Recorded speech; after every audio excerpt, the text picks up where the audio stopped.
Welcome to the Successful Nonprofits Podcast. I'm your host, Dolph Goldenberg. Today, Deb Stallings and I are going to have an incredible conversation about coaching. Before we get there, I have to share with you, this is the last episode that we are recording today. As you know, I like to batch record the podcast because I'm a little bit of an efficiency nerd, and so we've already done 5. It's about 6 p.m. where I'm at. And I will share with you that this is always the best episode that I do every day. This is the point at which we let it all hang out. If you could see below the mic right now, you would see that my shirt tails are no longer tucked in to my pants. And we are just going to have an incredible conversation about coaching. Now, Deb Stallings is the principal and founder of Full Circle Coaching and Consulting. I also have to share with you that she started her consulting practice after a very successful fundraising career where she helped build institutions on the forefront of disability rights, gender justice, and LGBTQ equality. So as you can imagine, when I realized that she had rolled out of the nonprofit arena into consulting in the nonprofit arena, I was like, Deb, we got to get you on the podcast. So we are going to have a great conversation about a lot of the things that, frankly, she spends a lot of her time doing: coaching, leadership training, board development, the biggies. Now, let me just share a couple more things about Deb with you. The first is she is a trained coactive coach, and I will also share with you that she has an amazing spirit about her, which you are going to see just shine throughout this conversation. I just want to share with you, listeners, before we jump in, that both Deb and I do a good little bit of coaching, and so I think we're probably both going to talk about coaching from our own experiences. And I also want to share with you that from my perspective, we see coaching a lot in the for-profit sector, but it's only recently really started to move to the nonprofit sector. And I think for a lot of people that are professionals in our community, they don't fully understand what coaching is or why. And so while I don't want this to seem like an intro conversation, to a great extent, Deb and I are really just going to be exploring Coaching 101. Hey, Deb, welcome to the podcast. Thanks, Dolph. I am delighted to be here. I'm truly fangirl about you and your work with great nonprofits. So I'm really, really honored to be here. Well, thank you. I will say the first time we spoke, I thought, oh my gosh, we have got to get Deb on the podcast. And I thought a great way for us to start our conversation is for our listeners to get to know you just a little bit, because your path in the last year took a hard, unexpected left turn. It did indeed. In a feat of remarkable timing, I left a career of almost 12 years, the LGBTQ Foundation in San Francisco called Horizons Foundation. It's the world's oldest and largest queer fund. And I loved my work there. But a few years ago, I started my road to coactive coaching. I had just finished a capital campaign and a $100 million legacy giving campaign there. And I felt like it was time to try new things. The big part of that plan was to travel. My partner is a leadership coach, and there's a lot of flexibility around where we can live to do our work. And so we had decided to travel. And on March 6th was my last day at Horizons. And, a week later, we were sheltering in place in San Francisco. So my future wife likes to tell people that I had 2 goals with leaving my work. One was to travel, and the other was for us to spend more time together. And we have certainly gotten to do that. And I will say, you've certainly gotten to spend more time together, but you all also changed cities, I think.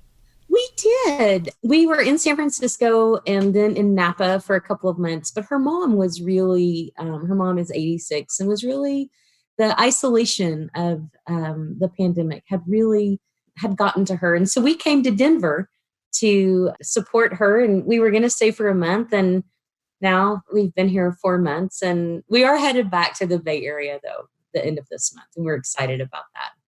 I also just need to reflect that one of the ways that I think you and I are really similar, even best case scenario, leaving March 6th, no pandemic. You were leaving a job where you'd been successful and you'd done a good job, and you were taking a step of faith that, okay, I'm going to start something new. And the last time I had a permanent job, I was in a similar position. I mean, admittedly, as I often talk about, I was burned out at that point, but it was sort of the step of faith where I said, I could probably keep doing this for a long time, even if I'm burned out. But instead, I'm going to walk out there where I'm not sure what it's going to be like.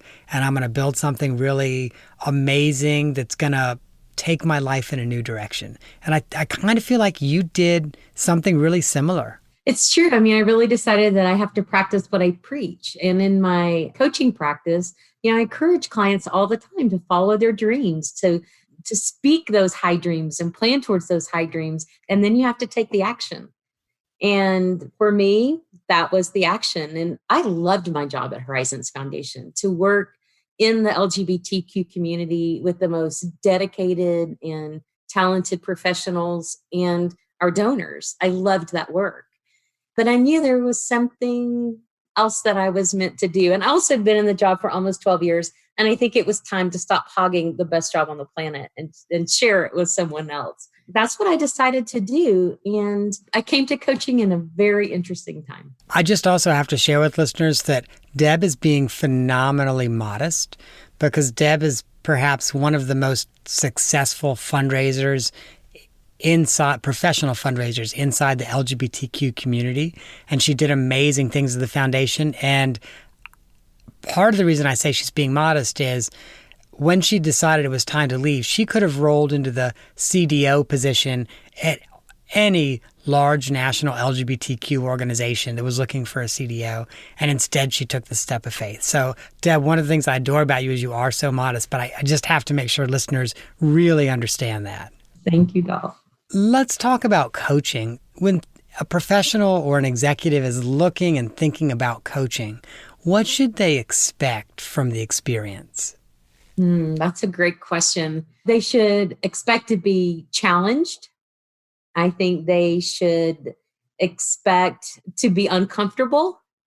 They should expect to face their own brilliance and their own beauty and their own talent in the world.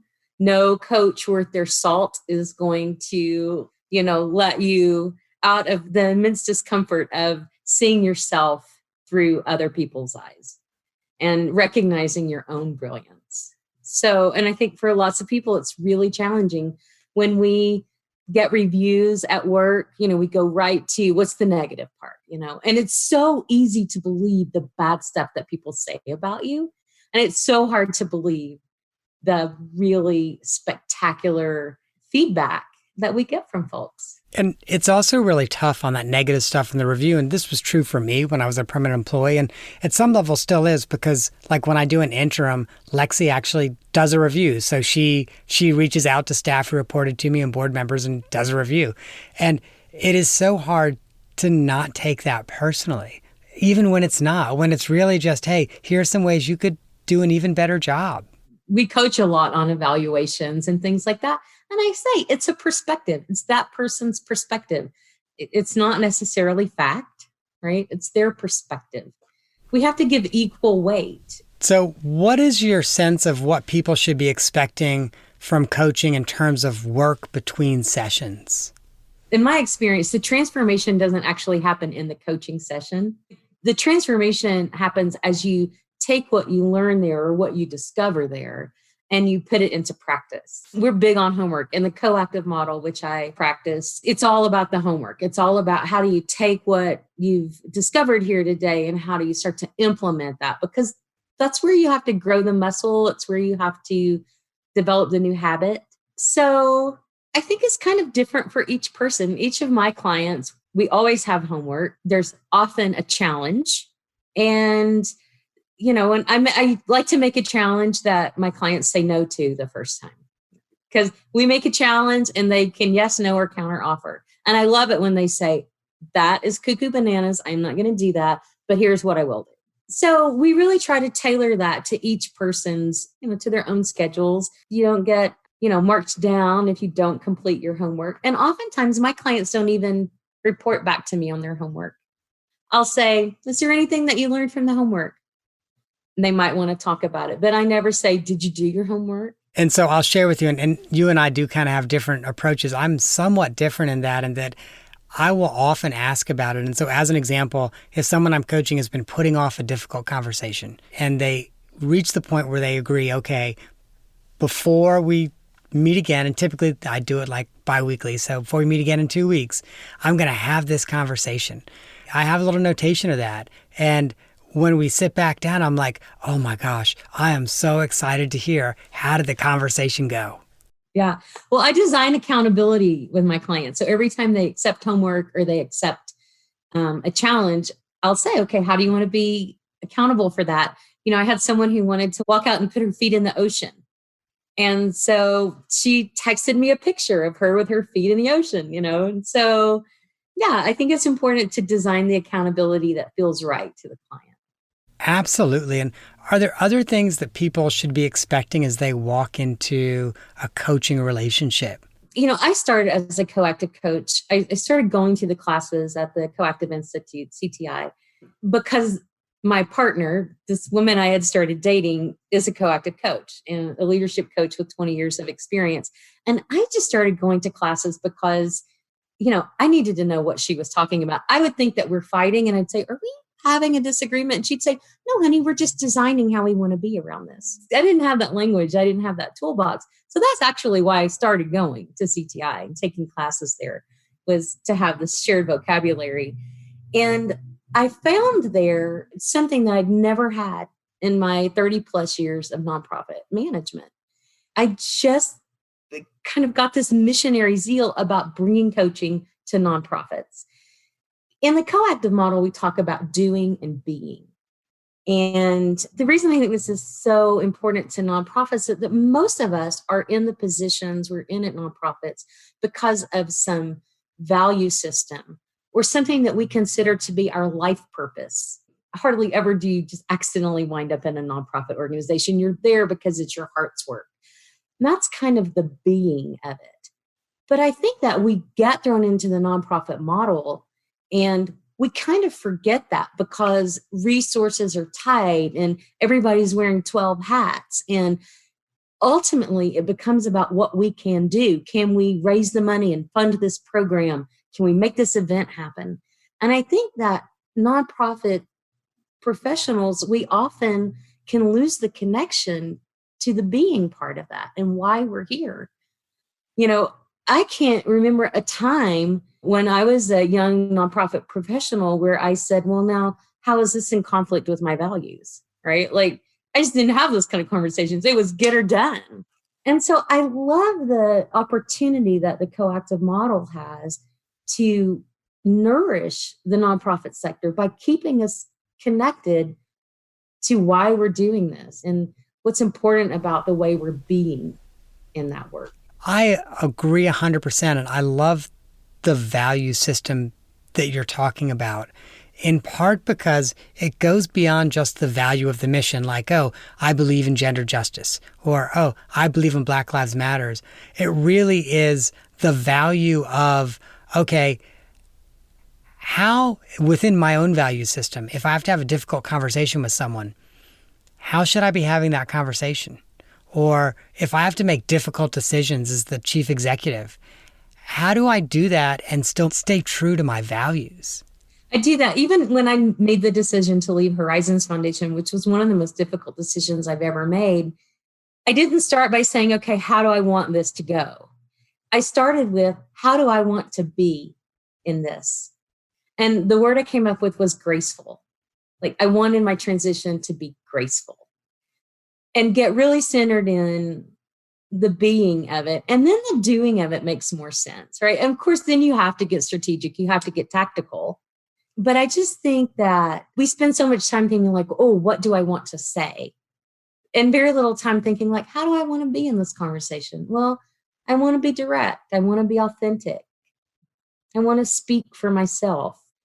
And so like when we get rooted in our values, the being part of it, I think it really helps the doing part make more sense and ultimately a better outcome. Totally agree. And I'll say I actually will often use some role playing around those conversations and values, just so people start to get comfortable with how they're going to say it. And if they don't quite say it the way they want when we're doing it, that's okay, because, like, it's harmless to not say it quite the right way with me. So let me ask you, let's say we've got some folks out in our listening community and they're thinking, maybe I'd benefit from a coach. Maybe I'd benefit from some more values alignment or more balance or more fulfillment in my life and in my work. If someone's thinking about getting a coach, what should they be looking for in that individual who's going to be their coach? Well, I think the number one thing is rapport. It just has to be a good fit. That's why I offer chemistry sessions with folks. If they're thinking of coming to coaching, we'll do some coaching to see if it works for them.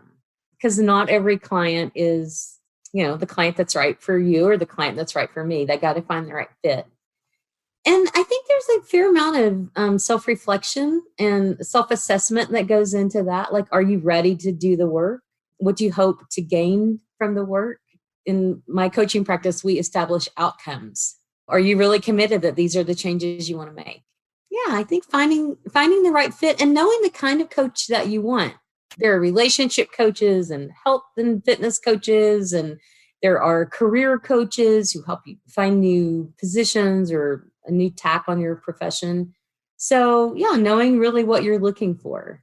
I also think that fit is just so critically important. And I say this in almost all things, but you can't fix fit. And so from my perspective, if I was looking for a coach, I would probably talk to 3, 4, 5 more if I needed to, but I'd probably talk to 3, 4, 5 prospective coaches. And if there was something in my gut that was just like, I don't think this person's the right person, even if everything else about them seems perfect. Oh my gosh, they've worked in my space. Oh my gosh, they have this impressive client roster, whatever it might be. Even if everything else seems perfect, if something in my gut's like, I don't think this is the right fit, this is an area I'm going to trust my gut. And, it's so interesting. I work with people who do work that is, I have no idea what they do. Like my partner works with, people inside big tech companies, and she's the most technologically unsavvy person you would ever hope to meet. But it doesn't matter. Like leadership principles are leadership principles. They go across all boundaries. I don't know anyone who wouldn't benefit from knowing who your inner leader is, or learning how to recognize your saboteur and quiet your saboteur. Like, who doesn't need that? So irrespective of the actual job, we're not there to coach them on the technical aspects of their job. We're there to help them develop their leadership skills and to develop their personal skills. You were so right. Like by the time someone is at a point in their career that they're getting a coach, they're probably already a subject matter expert. It's the other stuff that maybe they need a little bit of coaching and help with. But the subject matter, whether they're the CFO, the CEO, or the chief engineering officer, they probably already got that. Yeah. And people call it the soft skills. I mean, a lot of times people will say, I don't do performance improvement coaching. I just don't enjoy it. I don't want to. So if the company is going to pay somebody to get coaching to improve their performance, that's just not my cup of tea.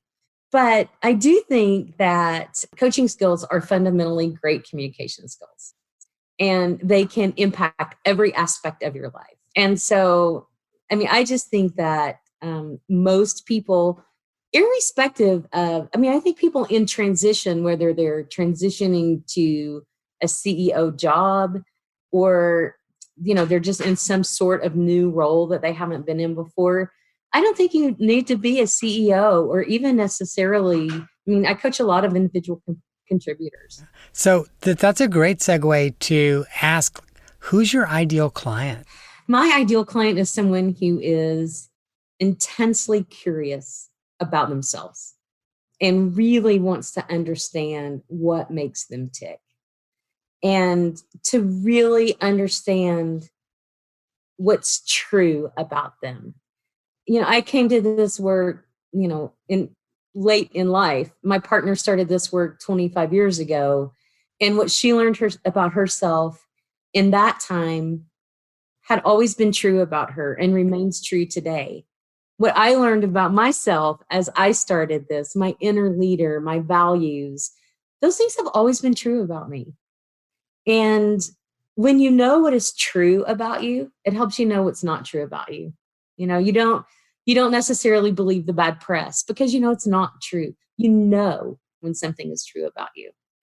So I really look for people who are intensely curious. They're curious about themselves and others. They want to know, well, why does it irritate me when people do that? Right? They're probably stepping on some deeply held value you have, so I just love going through that process with people. So I'll share with you, I'm similar to you in that I often end up working with people that are in transition. So maybe becoming a CEO, whether it's for the first time or just another time, but in a new organization, or finding themselves in a real crisis, often an organizational crisis that feels like it threatens not only their career, but also, frankly, the well-being of their organization. And I've often found that that's coaching where people show up really motivated because either you're starting this new job and gosh, you want to succeed, or you are facing a precipice and you don't want to end up over the precipice. So I've often found those are people who are really motivated. And so things like homework aren't really a big deal for them. They're like, what do I have to do to be able to tackle this challenge? Yeah, they are. I love that you said that. They are highly motivated. Sometimes people come to coaching because they feel like they're in a rut or maybe they're just too comfortable. I find those people much more difficult to move, right? Because they are comfortable. But when someone is in change, like change is so hard for people. But when things are changing anyway and they can't control that, they're much more likely to recognize like, okay, things are changing. How am I going to cope with that? And being less resistant to change and more willing to really maximize the impact of that change. The other thing you and I talked about before we hit record is that our ideal clients are also not looking to us for consulting because we're serving as their coach and not looking to us as therapists because we're not licensed therapists. Right. I asked somebody that in my first class at CTI. We were in class all day, half a day on Friday, and then all day on Saturday. And then on Saturday night, they said, okay, go home and coach someone. And I remember saying, well, that's malpractice, and I said, what's the difference between coaching and therapy? And Susan Carlisle, who is a hero of mine, looked at me and she said, are you a licensed therapist, honey? And I said, well, no, I'm not. She said, then it's not therapy, And I do think it's important that people have access to more than one modality. If a client gets into a topic that feels like, more is needed, I think as a coach, we have to be completely comfortable with emotion and the CTI model that's called process coaching, where you really just help people stay in it. There's nowhere to go. There's nothing to fix. There's nothing to fear from emotion. But I think you need, when it's a therapy topic. And I often refer that, sometimes and working with clients in the nonprofit sector, they often, want advice. And so I think that's an area that we have to tread, really carefully. I will do consulting, and some of my consulting is very coach-like, right? But it's not a pure coaching relationship, because if I'm the consultant, I have an agenda for you, right? If I'm your coach, I have no agenda for you. I hold your agenda. And so that's, those things can get, you have to be careful there, I think, to be able to hold more than one relationship. And sometimes they'll ask a direct question and I'll say, okay, look, I'm going to answer this as a consultant, not as your coach. Right, because every now and then your coaching client will turn to you and say, well, I just need you to tell me what I should do. And we often find ourselves in that difficult space where we have to say, this is about you understanding on your own what you need to do and not about me just going, oh, you should do X, Y, and Z. That might work for me, but it might not work for you. Right. Well, and that's what I tell people too. If I'm your coach, I'm helping you grow skills. I'm helping you grow new skills, grow your muscles. So if you're the consultant, you come in, you ask me a question, I give you the answer, and you go away. But as your coach, I don't want you coming back and asking me the same questions. I want you to learn to get the answers from yourself. And so I think it's very different, and they can be compatible for sure, but it's important that the client recognizes the difference in the roles.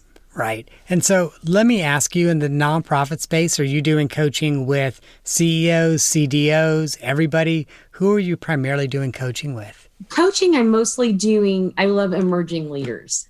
And so folks who are new to an ED role, or someone who's coaching their organization through times of change, which pretty much is everyone right now. One of the areas I'm really focusing on right now in nonprofit it's really grief. Right? I mean, we're all grieving something. Some of us are grieving the loss of loved ones, but we're all grieving like the loss of community. Like, I miss hugs. I miss hugs so much. And then lots of organizations are facing real financial crisis. And that's just heavy for people. I'm not, in my coaching, I'm not, helping them avoid financial crisis, but helping them hold their responsibility and hold the weight of that. In my consulting practice, I'm doing the other piece of it. But nonprofit organizations on the whole just don't invest in nourishing our staff. And it's our number one resource. It's our most significant resource. And we just don't invest in the people who are doing the work. So I will coach a nonprofit leader on pretty much any level. I love that. And I'm in full alignment with you that as a sector, we don't do a good job of investing in people. And then we scratch our heads and we wonder why we don't have the people we need, and why we have such high attrition in our organizations, and why the nonprofit sector, typically most people work in it for 10 or 15 years and leave. And development directors, 2 years and then they're gone, and then 2 years and then they're gone. Right. Oh, yeah, absolutely. I actually started to refer to it as this when I was a development director.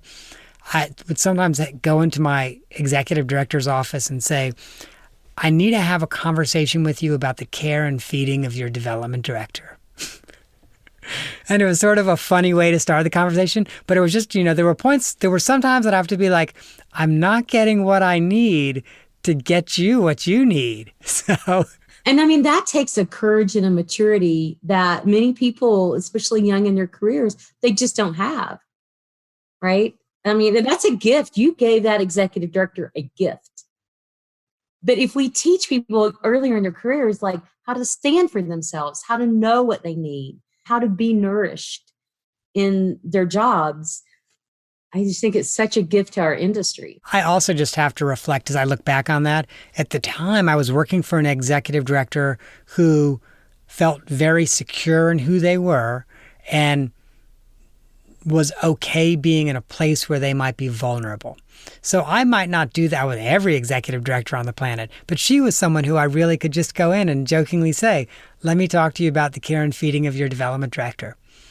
And then we'd have a heart-to-heart conversation. And, it's not like I would get absolutely everything I wanted, but I got enough so that I could do the work that was necessary. Well, Deb, I have to share with you, I just looked down at the clock, and I know this has been a great conversation because we're like 33 minutes in and not even done the off-the-map question. So I'm going to zoom us through the off-the-map question here.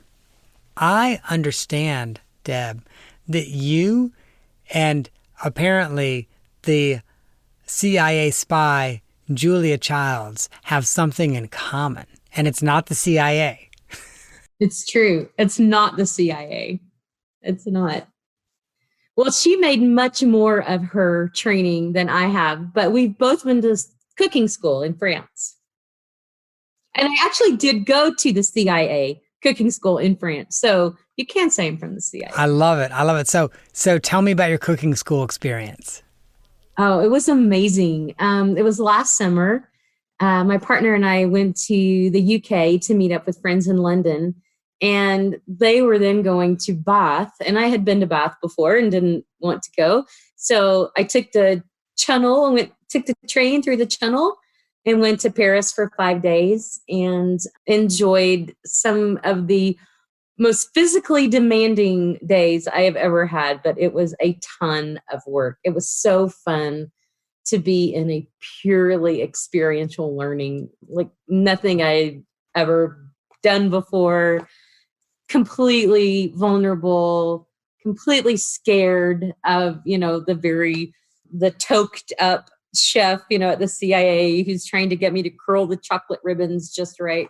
It was wonderful. It was exhilarating. So I have to ask, what cooking skill or what dish have you brought back and you still make? I have much better knife skills now, I will say. I hardly ever, cut the tip of my finger off anymore because I was taught to bend my fingers back as I'm chopping. So I've particularly enjoyed that skill.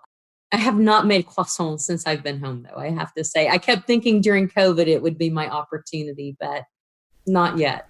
So my husband and I, not in Paris, but my husband and I took a knife skills course at our local cooking store or cook warehouse store kind of a thing. Oh my gosh, what a difference that made in my ability to prep.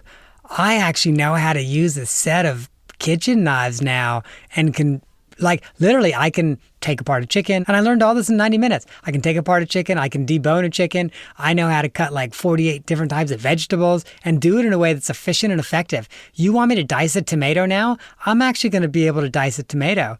So Deb, because before we did this, if you wanted me to dice a tomato, you would have ended up with tomato sauce.